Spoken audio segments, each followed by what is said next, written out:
आदाब, सत श्री अकाल और अस्सलाम वालेकुम। मैं हूं मोहम्मद अहमद काज़मी, लेकर आया हूं आपका पसंदीदा कार्यक्रम ग्लोबल न्यूज़।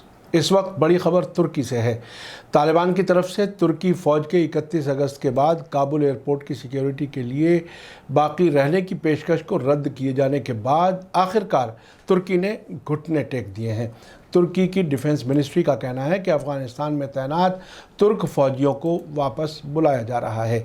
तुर्की के बड़े अखबार हुर्रियत डेली ने डिफेंस मिनिस्ट्री के एक बयान के हवाले से कहा है कि तुर्की की फ़ौज उन्हें सौंपी गई जिम्मेदारी को कामयाबी के साथ पूरा करने पर फ़ख्र के साथ अपने मुल्क वापस लौट रही है। तुर्की के बड़े अखबार हुर्रियत डेली ने डिफेंस मिनिस्ट्री के एक बयान के हवाले से कहा है कि तुर्की की फ़ौज उन्हें सौंपी गई जिम्मेदारी को कामयाबी के साथ पूरा करने पर फ़ख्र के साथ अपने मुल्क वापस लौट रही है। बयान में कहा गया है कि 2002 के बाद से तुर्की फ़ौजों ने यूनाइटेड नेशंस, नेटो और दोतरफा समझौतों के तहत अफ़गानिस्तान में अमन, भलाई और अफ़गान लोगों की हालत बेहतर करने में मदद देने के लिए काम किया है। पिछले 6 वर्षों से तुर्की काबुल एयरपोर्ट की सिक्योरिटी संभाल रहा था। इस बयान में कहा गया है कि गड़बड़ी के दौरान तुर्क फौजियों ने दूसरे मुल्कों के फौजियों के साथ काम किया है और काबुल में हामिद करज़ई इंटरनेशनल एयरपोर्ट पर सिक्योरिटी यकीनी बनाई है। बयान में कहा गया है कि इस क्राइसिस के दौरान 1129 तुर्की के शहरियों को फौजी जहाज़ों के ज़रिए से निकाला गया है। साथ ही प्रेसिडेंट रजब तैयब अर्दगान के स्पोक्सपर्सन इब्राहिम कलिन ने कहा है कि फ़ौज की वापसी में 36 घंटे लगेंगे और पहला जहाज़ उड़ान भर चुका है। उन्होंने कहा कि तालिबान हवाई अड्डे को चलाने में तुर्की से तकनीकी मदद चाहता है और इस बातचीत का पॉजिटिव नतीजा आने के इम्कान हैं। तालिबान के ज़रिए 31 अगस्त की डेडलाइन जारी करने के बाद तुर्क डिफेंस मिनिस्ट्री ने कहा है कि अफ़गानिस्तान की मौजूदा हालत का जायज़ा लेने के बाद ये फैसला किया गया है। आपको बता दूं कि अब से पहले तुर्की अमेरिका के कहने पर काबुल एयरपोर्ट की सिक्योरिटी और मैनेजमेंट संभालने पर अड़ा हुआ था। तुर्की खुद अमेरिका और यूरोपीय मुल्कों के रक्षा संगठन नेटो का मेंबर है। इसलिए तालिबान ने धमकी दी थी कि अफ़गानिस्तान की ज़मीन पर वो किसी भी गैर मुल्की फ़ौज की मौजूदगी बर्दाश्त नहीं करेंगे।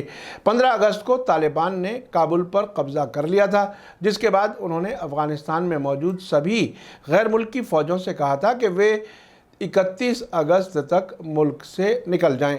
तालिबान का कहना है कि 31 अगस्त की डेडलाइन को आगे नहीं बढ़ाया जाएगा।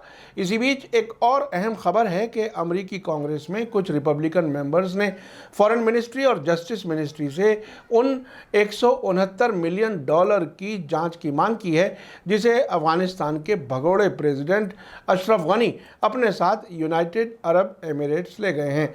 रशिया टुडे की रिपोर्ट के मुताबिक रिपब्लिकन सीनेटर्स ने अमेरिकी फॉरेन मिनिस्टर एंटनी ब्लिंकन को एक ख़त लिखकर बाइडन हुकूमत से मांग की है कि वे अफ़गानिस्तान के फॉर्मर प्रेसिडेंट के ज़रिए चोरी की गई रकम को जब्त करने के लिए इसकी जांच करें।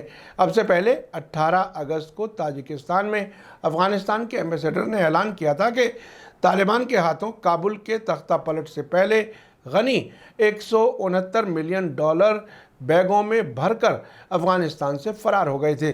काबुल में रूस की एम्बेसी का भी कहना है कि अशरफ गनी नकदी से भरी 4 कारों और एक हेलीकॉप्टर के साथ अफ़गानिस्तान से भागे हैं।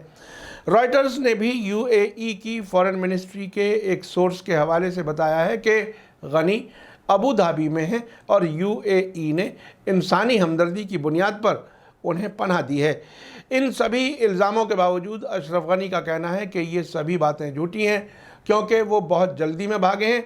यहाँ तक कि वो अपनी प्रॉपर्टी और कुछ अहम दस्तावेज़ भी अफ़गानिस्तान में छोड़ गए हैं। आपको बता दूं कि यूनाइटेड अरब एमिरेट्स अमेरिका का दोस्त मुल्क है और अशरफ गनी की हुकूमत भी अमेरिका के नज़र करम से ही चल रही थी। आखिर में आपको याद दिला दूं कि अगर आपने अभी तक media star world YouTube channel subscribe नहीं किया है तो सब्सक्राइब कर लें और घंटी दबाना ना भूलें। और अगर आप हमें फेसबुक पर देख रहे हैं तो हमारे पेज को लाइक करें ताकि हमारी हर नई वीडियो की खबर आपको सही वक्त पर मिल सके। इसी के साथ मुझे दीजिए इजाज़त। ग्लोबल न्यूज़ का ये एपिसोड आपको कैसा लगा कमेंट्स में ज़रूर लिखें। थैंक यू, धन्यवाद, शुक्रिया। जय भारत, जय हिंद। मीडिया स्टार वर्ल्ड के और वीडियो देखने के लिए हमारे चैनल को सब्सक्राइब करें और सीधे नोटिफिकेशन पाने के लिए बेल आइकन दबाएं। और अगर हमारी खबर सच्ची और अच्छी लगे तो अपने व्हाट्सएप, इंस्टाग्राम, फेसबुक और ट्विटर अकाउंट पर जरूर शेयर करें।